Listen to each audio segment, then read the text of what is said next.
What's going on, Sooner Nation? The Oklahoma Sooners today just got their 22nd commit here in the 26 class. Really big news as the Oklahoma Sooners flip the four-star wide receiver target, Jahsiear Rodgers from Penn State.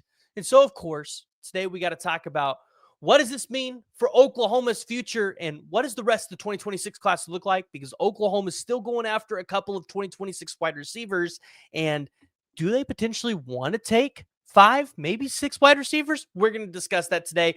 Before we do, as always, I want to hear from y'all. So jump in the comments below and let me know what your thoughts are about Oklahoma's newest commitment. If you're new to the channel, you're definitely going to want to make sure you are subscribed. 1, because it's completely free to subscribe here. But 2, we're going to have Jashir Rodgers on the channel later this week. So if you got questions you want to ask him, put those in the comments, and I'm going to pick out some of the best questions to ask Jashir Rodgers during that interview. So make sure you guys stay tuned for that. If he actually gets on Wednesday, which is when we're planning to record, I'll try to put that out closer to the weekend. But the Oklahoma Sooners get a big-time flip today over Penn State. They go all the way up into the Northeast to Middletown, Delaware, and they go and pick up a 4-star wide receiver. Now, this is a big deal because, as you might have been able to tell just from how the offense has looked over the past couple of weeks, wide receiver maybe isn't still our strong suit. And you still got Deion Burks and Keontez Lewis going to be aging out of the program this year. Not to mention, if you have any portal additions, which I imagine Oklahoma's probably going to have somewhere between 3 to 4 guys enter the transfer portal this year. You can kind of put 2 and 2 together. We're not going to break any news there. And so you kind of needed to probably take a bigger class here, but you needed to find somebody or maybe a couple guys that could be a replacement for Deion Burks in that slot spot, or even Satania. Like if Satania decides to go to the NFL draft this year, which is definitely going to be on the table for him, you've seen what kind of impact he's been able to make. And you've seen what kind of impact guys like Hollywood Brown or guys like that have been able to make for Oklahoma in the past, like maybe Nick Basquin. I don't know if you remember him. I loved when Gus Johnson would say he put the biscuit in the basket. That was one of my favorite things. You need these speedy wide receivers. You need guys that can just run the go routes, guys that maybe can, be a slot wide receiver, and you need them to be able to do it at a high level. And I think that's what Jashir Rodgers is going to be able to do for Oklahoma.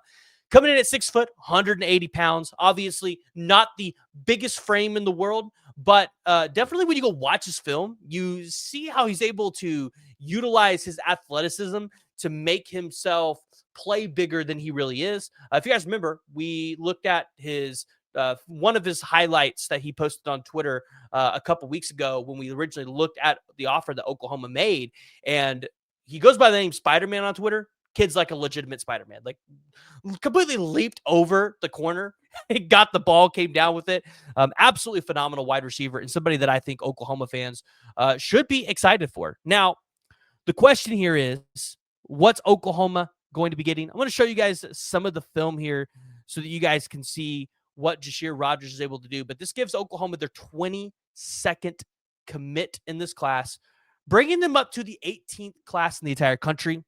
He's going to play really comparable, or he's going to at least be a comparable piece, a good piece to mesh in with Braden Allen, Xavier Okufulueze, who I would expect probably isn't going to play year one. He's going to be more of a development piece. And then also you look at a guy like Daniel Odom, who although those guys have a little bit more height, Daniel Odom is a little bit more of a speedy wide receiver as well, kind of like what you were able to get in Zion Kearney. Really hoping Zion Kearney is able to break out here soon. But just a really complimentary piece here in this class. Now, the question is, though, right? Oklahoma's been looking at a couple different wide receivers along with Jashir Rodgers.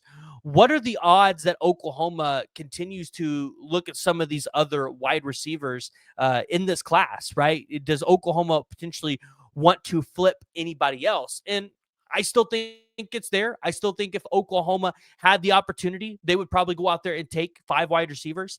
I think 6 is maybe a little bit of a stretch, but one target you have to be paying attention to is Jaden Pettit, the 6'4", 195-pound wide receiver out of Naples, Florida, the 234th ranked player according to the 247 composite rankings. I think 247 has him at 209. He's got 33 offers. The kid's currently committed to Wisconsin, but this is one where he visited this past weekend. He was here for an official visit during the summer. Oklahoma really wants Jaden Pettit. And you understand because when you go back and you look at his frame, like Oklahoma just naturally over the past maybe 10 years, just like they've had a couple of guys with that size, but you haven't had a room full of those dudes. And in the SEC, you have to have a room full of those dudes with that size to be able to compete at a high level. And I think you're starting to see that maybe a little bit more as Oklahoma has gotten into the SEC play. So looking to flip Jaden Pettit from Wisconsin would be a phenomenal pickup if they're able to do that. Davian Gross is a name that obviously we've thrown out quite a bit. Sounds like he is going to stick with his commitment to the Florida Gators. But obviously, if he was to decommit from Florida, maybe that could be an option for Oklahoma. I still always throw out the option of Jordan Clay. Jordan Clay is currently committed to Baylor, but a Baylor who I think right now is just right at 50 in their win total. I think they're like 3-3 or something like that, or maybe they're 3-4. They could fire Dave Aranda. And if they fire Dave Aranda and Jordan Clay comes back onto the market, that's another big-bodied wide receiver that I could see Oklahoma wanting to recircle and rekindle back up on. And then obviously Mylan Paris, one of the late evals. He was committed to Iowa State. He decommitted. He took a visit to Miami. I think he's taken a couple visits to a couple other places. Right now, I don't know if Oklahoma's in the driver's seat with Mylan Paris. You're just not getting the same vibes that you were getting originally when Oklahoma was really in on that kid. So, you know what? If you just land Jaden Pettit and Jahsiear Rogers here, would be a phenomenal end to the 2026 wide receiver recruiting class. And I think all of these guys can make a huge impact for Oklahoma. So I want to hear from y'all. Join the discussion. Jump in the comments below and let me know what your thoughts are. If you're new to the channel, this is where I ask you, hit that like, hit the subscribe button. Remember, we're going to have Rogers on the podcast, do an interview later this week. So drop your questions below. I'll pick out some of the better ones and we'll ask him those questions, maybe even give you guys a shout out. So until next time, Boomer.